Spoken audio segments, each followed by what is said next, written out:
This is the thing with the guy that I'm profiling right now. You never know what to expect because this guy's made a name for himself by pulling off the utterly unexpected. Of course, I'm talking about the bully. Leff in Laguna. 2016, 2017, back-to-back champion. He came within 2 spots of the three-peat last year. I could really do almost an entire program on Leff. That's the kind of Smackoff impact this guy's had, and he's only been in 5 events. Because not only is he a 2-time champ, but he's one of the showiest of the showmen. You might call him, quote, a gimmicky little bitch, but nobody can deny that he changed the Smackoff forever, and he's done things that nobody's even thought of ever doing. In 2015, he buzzed the tower. He made his call from a helicopter that was buzzing right outside of my old 16th floor studio. And Jim, you can probably hear the Eurochopter EC-125 buzzing in the background, but I bet you can probably hear it even better because I'm right outside the O'Reilly Auto Parts studio for reals. KB, head over to the window, give Albie a little foot boost so he can see too. Jim, that blue chopper right outside the window, that's me. Riding shotguns Randall, he washed your windows 4 weeks ago. And our pilot trending on Twitter today, Captain Steve Wonder. Crazy thing was, that was legit. That really happened. He buzzed our studio in a chopper, an actual chopper. That was not Alvin producing that up. That was actual sound, ambient sound. Who the hell does that? I'll tell you who does that. The same dude who crashed my studio 1 year later in 2016 with a helium balloon and a toss to Rich Smackerman in the middle of his call. Brad, you need to stop watching all that TMZ and you need to start watching some more sports. So, Brad, let me help you out with that. It's time for your sports update. My man Rich Ackerman's got it. Rich? Sports Flash.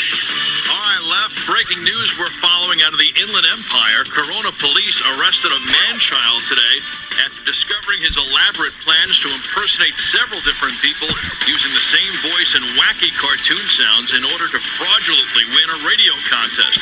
The Corona boy was released after surrendering his script, but authorities believe he now intends on calling the radio show and impersonating a man with sports knowledge. We'll keep you updated right here on The Jim Rome Show.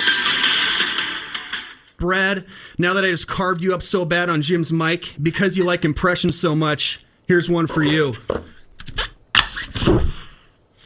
Time to die. I'm out. That call won Leff his first Smackoff. And it put everybody else on notice that things were never going to be the same after that. Leff made everybody step up their game. His own game included when he reenacted the Sports Illustrated jungle photo shoot from the 1990s, and then he went back-to-back as Smackoff champ. No reset could ever do that thing justice, that call justice, because it was an epic piece of theater that played out over 8 minutes. It requires a ton of background and context, but it's not hard to find. I'd recommend you do. It's pretty amazing. Not only did that call win the 2017 Smackoff, it also ushered in the new rule. A new rule banning anybody from walking into the studio during the Smackoff. Many of you call that the Leff in Laguna rule. I call it the geographical level of the playing field rule. Stop all your crying rule. Stop all your bitching rule. But even without access to my house on Smackoff Day last year, Leff still phoned in and had a cameo from Larry Brown on the call. Hey, Romy, that didn't go so bad, huh? No studio, no gimmicks. Oh, hang on, I got another call coming in. Hello? Hi, it's Larry Brown. Congratulations, Jim, on all the success. And I love the show. But you have to stop prank calling me. I don't want the gym membership.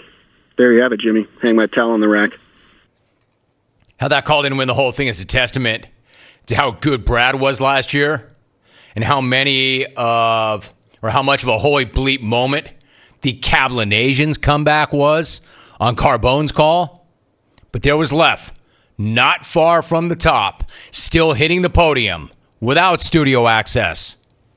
So call this guy whatever you want to call this guy, but don't forget to call him champ. In fact, call him double champ. Game-changing. He's both those things.